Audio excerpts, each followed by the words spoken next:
హాస్పిటల్లో పనిచేస్తున్నటువంటి డాక్టర్ల పట్ల మహిళల పట్ల పూర్తి స్థాయిలో అఘాయిత్యాలు జరుగుతూ ఉన్నాయి, రక్షణ లేకుండా పోతా ఉంది. ఇమ్మీడియట్లీగా సిపిఐ అమలు చేయాలి. సిపిఐ అమలు చేసినట్టయితే ఉంటే డాక్టర్లకు రక్షణ ఉంటుంది అన్నటువంటి డిమాండ్స్ తోటి ఈరోజు మరి నిజాంకి సంబంధించినటువంటి హాస్పిటల్లో వీళ్ళందరూ కూడా ధర్నా చేస్తున్నటువంటి పరిస్థితి. ముఖ్యంగా డాక్టర్లు కావచ్చు, నర్సులు కానీ వాళ్ళు ధర్నా చేస్తూ ఉన్నారు. ముఖ్యంగా ఏదైతే ఇటీవల జరిగినటువంటి కోల్కతాలో జరిగినటువంటి ట్రైనీ డాక్టర్ పైన జరిగినటువంటి ఏదైతే అఘాయిత్యం ఉందో దీనికి నిరసనతో పాటు సిపిఐ అమలు చేయాలని చెప్పేసి ప్రధానమైనటువంటి డిమాండ్లతోటి వాళ్ళందరూ రోడ్ల మీదకి వాళ్ళందరూ కూడా వాటిని అమలు చేసినట్టయితే వాళ్ళకు రక్షణ ఉంటుందన్నటువంటి వాళ్ళు అయితే డిమాండ్ చేస్తూ ఉన్నారు. అంతేకాకుండా తెలంగాణ రాష్ట్రంలో ఉన్నటువంటి ప్రభుత్వ హాస్పిటళ్ళు, ప్రైవేట్ హాస్పిటల్లో ఈరోజు అన్ని కూడా ఓపీ సేవలు నిలిచిపోవడం జరిగింది.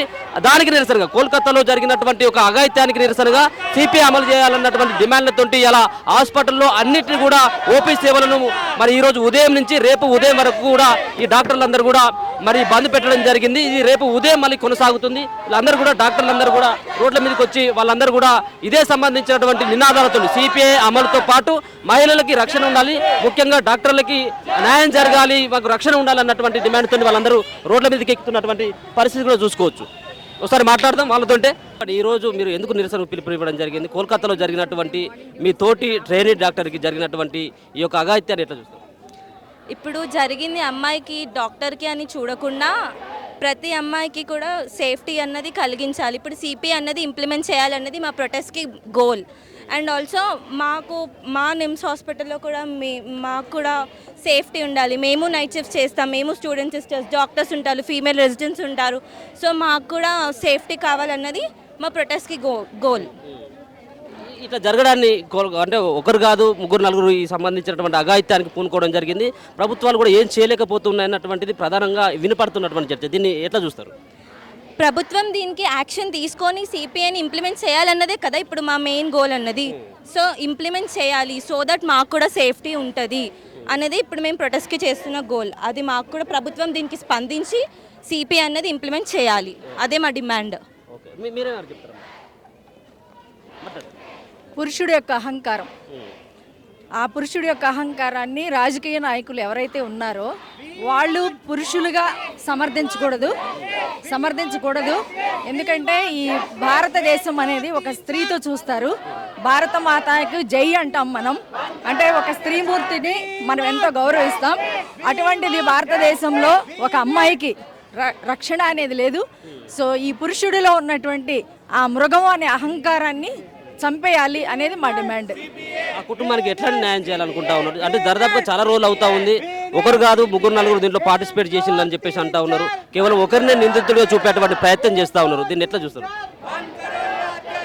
ఆ పాప ఒక వైద్య వృత్తిలోకి వాళ్ళ అమ్మ నాన్న తయారు చేశారు కనుక వైద్యుడు అంటే ఒక మనిషికి ప్రాణం పోసేటటువంటి దేవుడితో సమానం.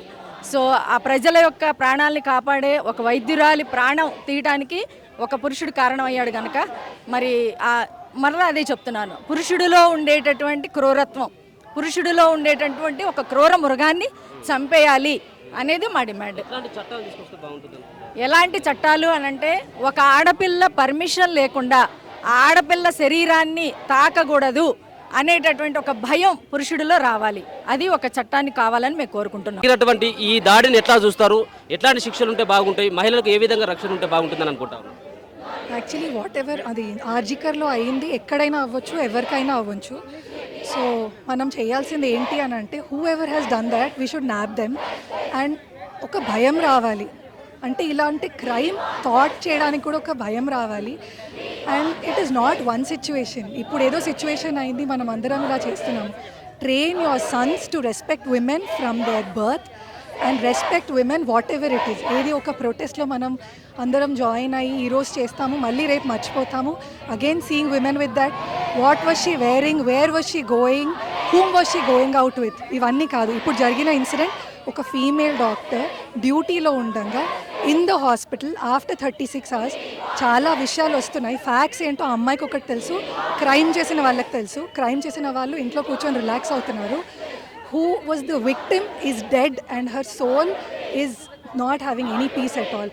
ఇప్పుడు మనం చేస్తుంది ఇదంతా ఏంటి అని అంటే తనకి జస్టిస్ రావాలి, నంబర్ 1. అది వస్తుందో లేదో ఎవరికీ తెలియదు. అలాంటి ఇన్సిడెంట్ మళ్ళీ ఎప్పుడు జరగకూడదు, not just in India but the entire world. ఎందుకు ఇట్లాంటి దాడులు పదే పదే జరుగుతూ ఉన్నాయి? అంటే ప్రాణాలను కాపాడాల్సినటువంటి డాక్టర్లు, ప్రాణాలను పోయాల్సినటువంటి డాక్టర్లపైనే అఘాయిత్యాలు. దీన్ని ఎట్లా చూస్తారు? ఎట్లాంటి చట్టాలు ఉండేది ఉంటే బాగుంటుంది అనుకుంటాం? సెంట్రల్ ప్రొటెక్షన్ యాక్ట్ లోక్సభలో 2022లో వచ్చింది. Implement it's as simple as that. Implement చేయండి, that should be enough. Protection should increase. అన్ని చోట్ల సెక్యూరిటీ ఉండాలి. Politicians are going with Z section security, Z category security. డాక్టర్స్కి there is no security. Anybody can come and hit us మేము duty చేస్తున్నప్పుడు. Patients ఎక్కున్నాడు వచ్చి కొడతారు. పేషెంట్ని డిశ్చార్జ్ చేసి బయటికి రీహాబిలిటేషన్ తీసుకెళ్ళండి, దానికి కొడతారు. ప్రతి దానికి doctors are the scapegoats. That's not the way. డాక్టర్స్ని ఒక పర్సన్ నోరెత్తే మేము చెప్పే ముందు ఎలాంటి సెక్షన్స్ ఇంప్లిమెంట్ చేయాలి అంటే వాళ్ళు ఒక మాట మాట్లాడితే the punishment has to be capital punishment. అది వచ్చిన రోజే doctors will be safe. Otherwise I think future generations ఎవరు డాక్టర్స్ అవ్వరు. ఇంకా ఈ ధర్నాల ద్వారా, నిరసనల ద్వారా ప్రభుత్వానికి ఏం చెప్పదలుచుకున్నారు? మీరు ఏం డిమాండ్ చేస్తాం? నువ్వు ఫస్ట్ థింగ్ ఏంటి అని అంటే అసలు ఎవరికి తెలియదు. నిన్న అంటే మా పేషెంట్స్కి డాక్టర్లు ఎందుకు ధర్నా చేస్తున్నారో తెలియదు, ఏం చేయడానికి ధర్నా చేస్తున్నారో తెలియదు. Awareness zero. న్యూస్ పేపర్లో కింద చిన్న స్క్రోలింగ్ వెళ్ళిపోతుంది. అది న్యూస్ పేపర్లో ఎవరు సరిగ్గా కవర్ చేయట్లేదు.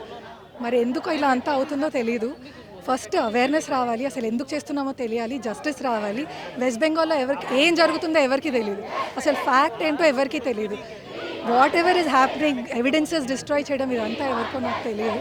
So it is just for justice for the one who died and to implement CPA so that ఇలాంటి ఇన్సిడెంట్స్ మళ్ళీ ఎప్పుడు ఎక్కడ జరగకూడదు. ఇలా మీరు రోడ్డుకి ఎక్కాల్సినటువంటి పరిస్థితి ఏముంది? మీరు ఇప్పుడు ఏమని డిమాండ్ చేస్తూ ఉన్నారు ప్రభుత్వానికి? మేము ఏమని డిమాండ్ చేయట్లేదు. CPA ఖచ్చితంగా తొందరగా ఇంప్లిమెంట్ అయ్యేలా చూడాలి. ఎక్కడెక్కడో సినిమా హాల్స్లో అక్కడ ఇక్కడ ఎవరు పోలీస్ ప్రొటెక్షన్ ఫోర్స్ని అడగరు. అయినా కొత్త సినిమా రిలీజ్ అయిందంటే అక్కడ పోలీస్ ప్రొటెక్షన్ ఫోర్స్ అనేది ఉంటుంది. హాస్పిటల్స్లో ఎందుకు ఉండదు? హాస్పిటల్స్లో కూడా మాకు ప్రొటెక్షన్ ఫోర్స్ కావాలని మేము డిమాండ్ చేస్తున్నాము. ఓకే, ఇలా జరిగినటువంటి ఏదైతే కోల్కతాలో జరిగినటువంటి ఈ దాడిని ఎట్లా చూస్తారు? ఈ దాడిని అంటే డ్యూటీస్ చేస్తాము, చేసి సెమినార్ హాల్లో రెస్ట్ తీసుకోవడానికి పోతేనే ఇన్సిడెంట్ జరిగిందంటే ఇంకా హాస్పిటల్ని మేము సెకండ్ హోమ్ అనుకుంటాము. మా ఇంటి నుంచి హాస్పిటల్ సేఫ్ ప్లేస్ అని మేము అనుకుంటాము. అది కూడా సేఫ్ ప్లేస్ కాదని ఇప్పుడు తెలిసింది కదా. ఇంకా జాగ్రత్తగా ఉండాలని మాకు కూడా తెలిసింది. సో హాస్పిటల్ని సేఫ్ ప్లేస్ అని కూడా ఫీల్ అవ్వాలి అనే హోప్ కూడా మాకు లేదు. ఇక్కడ కూడా రేపు జరుగుతుందంటే చాలా బాధాకరంగా ఉంది.